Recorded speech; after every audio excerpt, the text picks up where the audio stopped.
2026 বিশ্বকাপ বাছাই পর্বে নিজেদের 13তম ম্যাচে গত 22শে মার্চ উরুগুয়ের বিপক্ষে মাঠে নেমেছিল বর্তমান বিশ্ব চ্যাম্পিয়ন আর্জেন্টিনা। সেই ম্যাচটিতে অবশ্য 1-0 গোলে জয়লাভ করে আর্জেন্টিনা।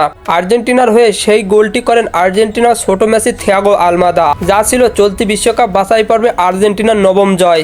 এই ম্যাচটির পর মার্চ মাসের দ্বিতীয় ম্যাচটি খেলতে আগামীকাল সকালে আবারও মাঠে নামছে কোচ লিওনেল স্ক্যালোনির শিষ্যরা। আজকে এই ভিডিওতে আলোচনা করব আর্জেন্টিনা ও ব্রাজিল কাল সকাল কয়টায় মুখোমুখি হবে এবং পরিসংখ্যানে কোন দল এগিয়ে, আর ম্যাচটি আপনারা কিভাবে লাইভ দেখবেন।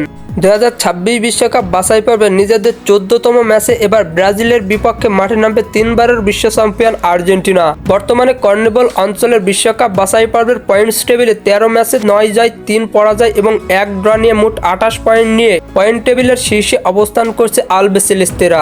অন্যদিকে 13 ম্যাচে 6 জয় 4 পরাজয় এবং 3 ড্র নিয়ে মোট 21 পয়েন্টস নিয়ে পয়েন্টস টেবিলে তৃতীয় স্থানে রয়েছে ব্রাজিল। তাই পয়েন্টস টেবিলের তুলনায় আর্জেন্টিনার চেয়ে একটু পিছিয়ে রয়েছে ব্রাজিল। আর্জেন্টিনা ও ব্রাজিল এখন পর্যন্ত সকল ধরনের প্রতিযোগিতা মিলিয়ে সর্বমোট মুখোমুখি হয়েছে 114 বার, যেখানে আর্জেন্টিনা জয় পেয়েছে 42টি ম্যাচে, অন্যধারে ব্রাজিল জয় পেয়েছে 46টি ম্যাচে এবং বাকি 26টি ম্যাচ ড্র হয়েছে।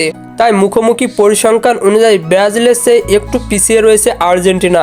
আর্জেন্টিনার সর্বশেষ 5টি ম্যাচে 3টি ম্যাচে জয়, 1টিতে পরাজয় এবং 1টিতে ড্র করেছে। অন্যদিকে ব্রাজিলের শেষ 5টি ম্যাচে 3টি ম্যাচে জয় এবং 2টি ম্যাচে ড্র করেছে। তাই সাম্প্রতিক ফর্ম বিবেচনায় একই স্থানে রয়েছে দুই দল।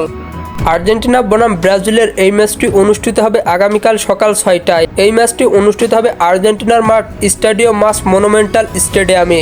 এই ম্যাচটি আপনারা সরাসরি লাইভ দেখতে পারবেন স্পটিফাই অ্যাপসের মাধ্যমে, কিংবা সার্চ বারে গিয়ে সার্চ করবেন আর্জেন্টিনা বনাম ব্রাজিল লাইভ ম্যাচ। সার্চ করলে আপনার পছন্দের মতো খেলা আপনি দেখতে পারবেন। ফুটবলের সকল নিউজ এবং আপডেটস পেতে আমার চ্যানেলটি সাবস্ক্রাইব করে পাশেই থাকবেন। ধন্যবাদ সবাইকে।